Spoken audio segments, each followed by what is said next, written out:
বিগত চাকরি ও বিশ্ববিদ্যালয় ভর্তি পরীক্ষায় এই প্রশ্নগুলো সবসময় এসেছে। যে কোনো প্রতিযোগিতামূলক পরীক্ষায় সাধারণত বিগত সালের প্রশ্নগুলো থেকেই বেশি প্রশ্ন থাকে। বাক্যস্থিত ক্রিয়াপদের সাথে কোন পদের সম্পর্ককে কারক বলে? এখানে প্রতিটি প্রশ্নেই ৩-৪ সেকেন্ড সময় দেওয়া থাকবে। এর বেশি সময়ের প্রয়োজন হলে আপনারা ভিডিও থামিয়ে সঠিক উত্তরটি বের করতে পারবেন। সঠিক উত্তর নামপদের। রবীন্দ্রনাথ ঠাকুর কোন কারক বাদ দিতে চেয়েছিলেন? সম্প্রদান কারক। কারক শব্দের বিশ্লেষণ করলে হয়,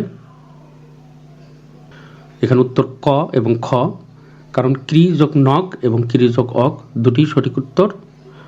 কোন ক্ষেত্রে বিভক্তির প্রয়োজন হয়? কারক।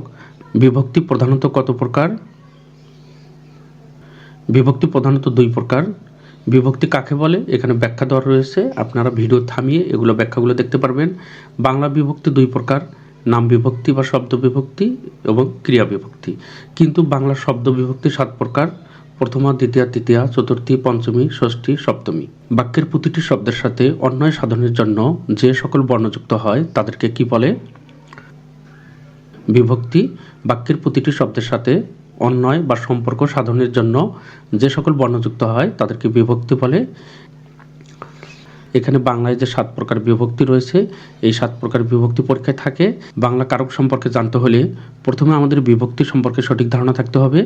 নিচের ছকে বিভক্তিগুলো বিভিন্ন ক্ষেত্রে নামপদের সঙ্গে যুক্ত থাকে।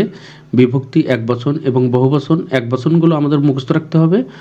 প্রথমা বিভক্তি শূন্য, শিক্ষক ছাত্রদের ব্যাকরণ পড়াচ্ছেন। রাখাল গরুকে ঘাস খাওয়ায়।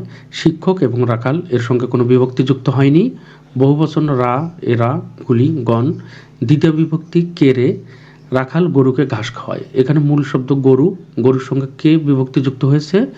বহুবচনগুলো দেওয়া রয়েছে, এখানে দেখে নিতে পারবেন। তৃতীয় বিভক্তি দ্বারা দিয়া, কর্তৃক। ফেরদৌসী কর্তৃক শাহনামা রচিত হয়েছে। পুলিশ দ্বারা চোর ধৃত হয়েছে। চতুর্থ বিভক্তি কেরে, এটি দ্বিতীয়ার মতোই। সাধারণত কর্মকারক এবং সম্প্রদান কারকের ক্ষেত্রে কর্মকারক হলে দ্বিতীয় বিভক্তি, সম্প্রদান কারক হলে চতুর্থ বিভক্তি হয়। পঞ্চমী, হইতে থেকে চেয়ে, এই সন্তান হতে দেশের মুখ উজ্জ্বল হবে। এখানে হতে, এটি পঞ্চমী বিভক্তি। ষষ্ঠী বিভক্তি হচ্ছে রয়ের, যেখানে বাঘের ভয় সেখানে সন্ধ্যা হয়। এখানে বাঘ এর সঙ্গে এর যুক্ত হওয়ার কারণে এটি ষষ্ঠী বিভক্তি। সপ্তমী বিভক্তি এ, অন্ত্যেষ্ঠ অ, তে, এতে।